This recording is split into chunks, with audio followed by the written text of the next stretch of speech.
ये paper first unit test class 12 English का paper है। इसमें क्वेश्चन नंबर 1 है, give the answer of the following question within 30 words. इनमें से हमें शॉर्ट क्वेश्चन है, ये शॉर्ट क्वेश्चन लिखने हैं, यानी कि इन दोनों में से एक लिखना है। तो व्हाई डिड, इन दोनों में से एक लिखा है मैंने, why did little friends not want to go his school when he got up. छोटा फ्रेंड्स जब वह उठा तो स्कूल क्यों नहीं जाना चाहता था। What did mister hammer say about French and it's readers, यानी कि जो मिस्टर हैमल थे वे फ्रेंच के बारे में अपने रीडर्स को क्या बता रहे थे, फ्रेंच के बारे में क्या बता रहे थे। फिर है what happened with Charlie's at the ticket booking window, Charlie के साथ टिकट बुकिंग विंडो पर क्या हुआ था। तो इनमें से पहले वाले का आंसर है ये, friends did not want to go to school that day as he had not prepared his lesson on participle, क्योंकि फ्रेंड्स ने पार्टिसिपल का लेसन तैयार नहीं किया था इसलिए वो स्कूल नहीं जाना चाहता था। फिर बी वाला है इसका, what happened with Charlie's at the ticket booking window, ticket booking window पर चार्ली के साथ क्या हुआ था। तो he was arrested and put into prison, उसे अरेस्ट कर लिया गया, प्रिजन के अंदर, जेल के अंदर डाल दिया गया था। लेटर टू चार्ली, सेमिनर कौन था, वह क्यों गायब हो गया था, वह कहाँ पर था। What did he write in his letter, उसने चार्ली को जो पत्र लिखा था उसमें क्या लिखा था। फिर बी वाला फ्रेंच थिंग्स, ये वाला लिखना है। तो दोनों में से हमें एक करना है। इसका पहले वाले का जो क्वेश्चन का आंसर है ये है, seminar was Charley's friend, he was his psychiatrist but he too had his dreams, he too wanted to escape from the present world. ये पूरा इसका लॉन्ग क्वेश्चन आ गया।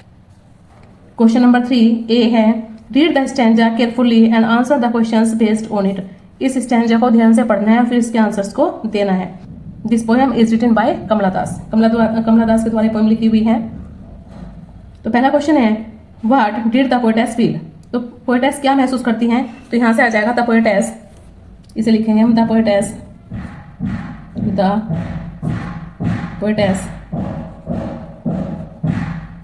पोएटेस फील, ये तो यहीं से आ गया इसमें। फिर आ जाएगा दैट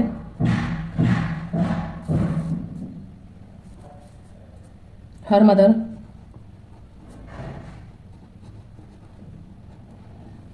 वुड नॉट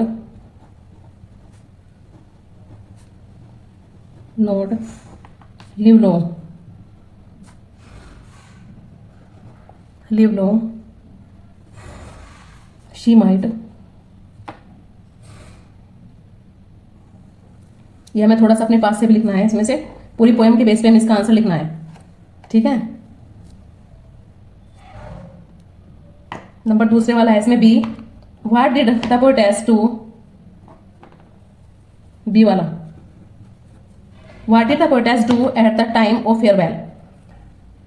जब विदाई का समय हुआ तो पोएटेस ने क्या किया, तो क्या किया, यहां से ले लेंगे इसे, at the time of farewell, यहां से आ जाएगा एट द टाइम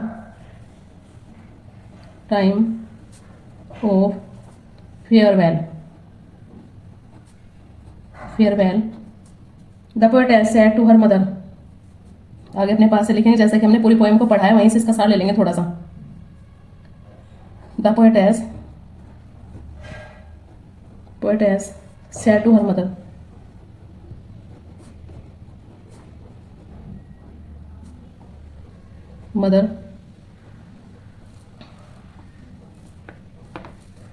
यहां से आ जाएगा सी यू सून अम्मा, सून, यहां से लिखना है इसको हम, सी यू सून अम्मा, ये यहां से आ जाएगा अम्मा, ये वाला पार्ट हमें यहां से यहां तक लिखना है। फिर आ जाएगा, फिर यहां से आएगा शी, आ जाएगा यहाँ पे शी स्माइल्ड एंड स्माइल्ड, वह मुस्कुराती गई और मुस्कुराती गई, अम्मा she smiled, she smiled and smiled, ये यहां से यहां तक का पूरा क्वेश्चन आ गया।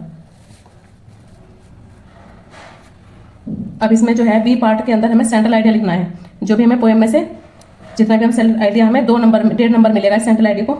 3 का बी पार्ट, क्वेश्चन नंबर 3 इसका बी पार्ट, यहाँ पे सेंट्रल आइडिया लिखना है, central idea. The poetess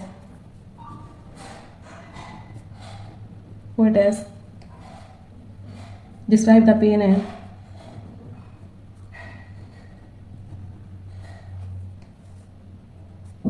the pain and age of the poetess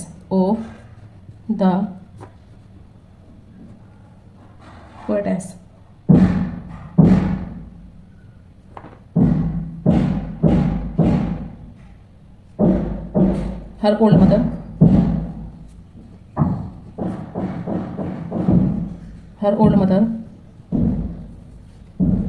sitting beside him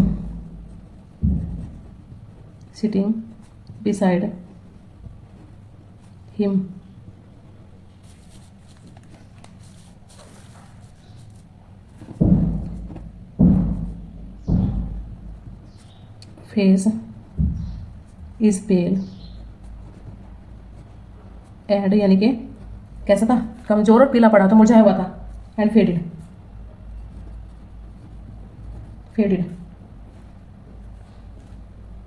it looks lifeless like a dead body.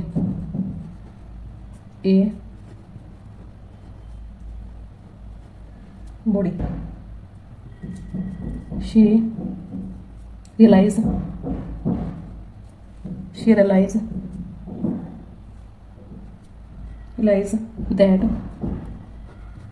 that her mother will not live long. ये पूरा का पूरा central idea है जो 10 number में हमें लिखना है। ये वैसे तो 2 नंबर के करीब है, लेकिन 2 नंबर के लायक है, लेकिन ये पूरा का पूरा सेंट्रल आइडिया 10 नंबर में हमें लिखना है। अब यहाँ तक के क्वेश्चन कंप्लीट हो गए। अब आगे देखते हैं हम है इसका question number 4, pick out the right option of the given questions, यानी कि इसके जो है हमें क्वेश्चन नंबर 4 के ऑब्जेक्टिव टाइप क्वेश्चन लिखने हैं।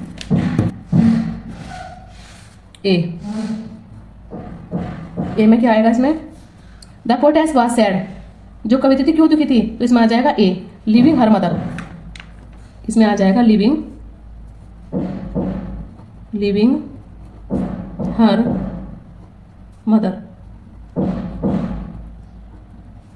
फिर है बी वाले में, बी में हमें लिखना है, बी में the name of the news paper ने उस पेपर का नाम बताया जो कि प्लेटफॉर्म पर देखा था, तो इसमें आ जाएगा the world.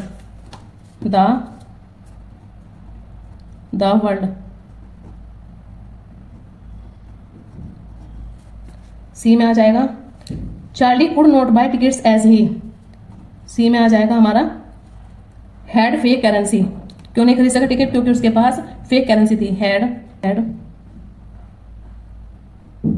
Fake currency. D वाला है, डी वाले में लिखना है हमें mister hammer mounted his chair and said my children this is, इसमें आ जाएगा लास्ट, इसमें डी में आ जाएगा लास्ट। फिर है हमारा ई वाला, when a people are enslaved as long as they hold fast to their language it is as if they had the to their prison, इसमें क्या आ जाएगा की, यानी कि चाबी, ये आ जाएगा हमारा इसमें की। अब आ जाते हैं क्वेश्चन नंबर 5 पे। Question number 5, change the following to direct speech. Question number 5 है हमारा change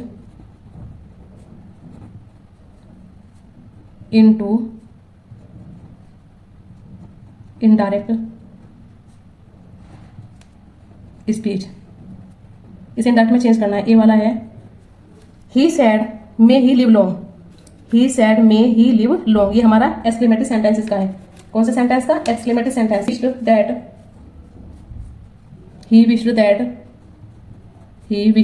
he said inverted commas may he live long, तो इसका बन जाएगा he wished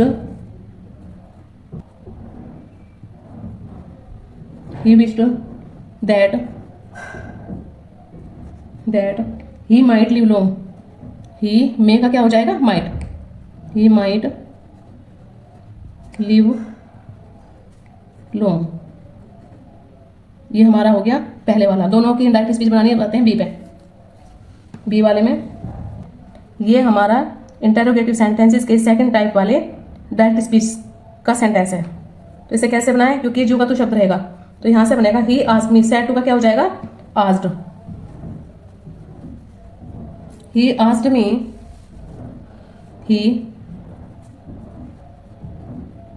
he asked me, why जो का तो रहेगा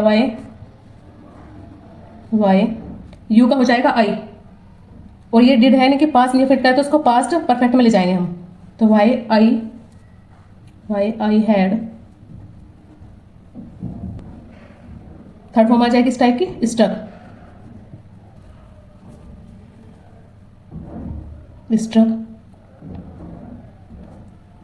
मी का हो जाएगा हिम। तो सेंटेंस होगा he asked me why I had struck him, यानी कि पास्ट इंफिनिट टेंस के वाक्य को हम पास्ट परफेक्ट में ले गए, उसमें चेंज हो गए, पास्ट इंफिनिट के वाक्य को पास्ट परफेक्ट में चेंज करते हैं। अब क्वेश्चन नंबर 6 है हमारा, question number 6,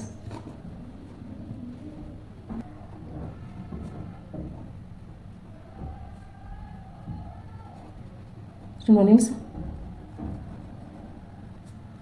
following, synonym of the following words, ये डाल दिया मैंने हल्का सा इसमें ए वाले के, इंटेलिजेंट,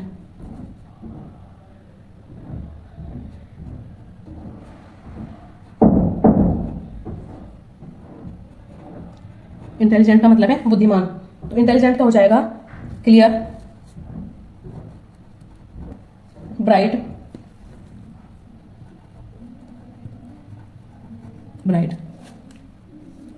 बी वाला है ह्यूमन, ह्यूमन का हो जाएगा दयालु या मित्रवत, इसका हो जाएगा काइंडली या फ्रेंडली,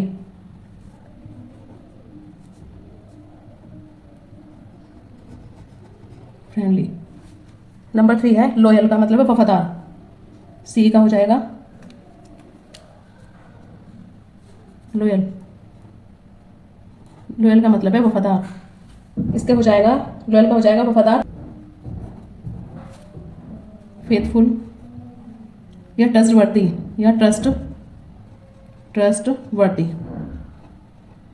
वफादार हो जाएगा, दोनों की मीनिंग। अब नंबर 4 है हमारा ऑब्स्टेकल,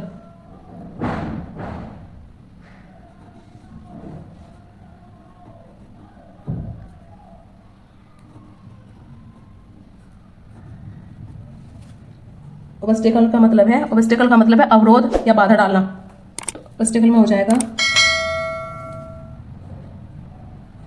ब्लॉक या हिंड्रेंस।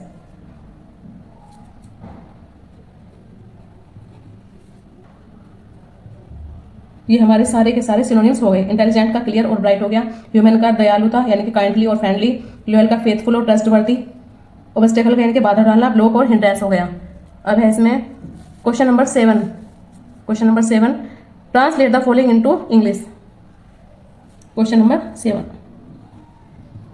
इसमें क्या करना है, यदि वह वहां जाएगा तो उसकी सहायता की जाएगी। इसको क्वेश्चन को डालेंगे question number 7, translate into English, translate into English. तो पहला है इसमें नंबर 1, यदि वह वहां जाएगा तो उसकी सहायता की जाएगी। ये कंडीशनल सेंटेंसेस का फर्स्ट टाइप वाला वाक्य है, ये कंडीशनल सेंटेंसेस का फर्स्ट टाइप वाक्य है। तो इसको कैसे बनाएगा, इफ ही गोज, इसको कैसे बनाएंगे, if he goes there, if he goes there, यदि वह वहां जाएगा, कोमा लगा देंगे यहाँ पे, तो के लिए कोमा लगेगा यहाँ पे, he will be helped, he will be helped. ये कंडीशनल सेंटेंसेस का फर्स्ट टाइप वाक्य है, यानी कि पहला हिस्सा प्रेजेंट इंडेफिनिट में हो गया और बाद वाला हिस्सा फ्यूचर कॉन्टिन्यूअस में बन गया। नंबर 2 है हमारा इसमें, नंबर 2, यदि तुम बीमार हो तो आराम करो, यदि तुम बीमार हो तो आराम करो। तो इसका कैसे बनेगा, if you are sick, if you are sick, sick का मतलब बीमार, फिर आ जाएगा आराम करो, कोमा लगाएंगे हल्का सा, टेक रेस्ट, टेक रेस्ट। ये पूरा का पूरा पेपर मैंने, ये पूरा पेपर मैंने कॉपी के ऊपर इसको सॉल्व कर दिया है, ये पूरा पेपर कॉपी के ऊपर सॉल्व कर दिया है। अगर ये आपको वीडियो हेल्पफुल लगे तो प्लीज़ वीडियो को लाइक और चैनल को सब्सक्राइब करना ना भूलें। Thank you for watching this video.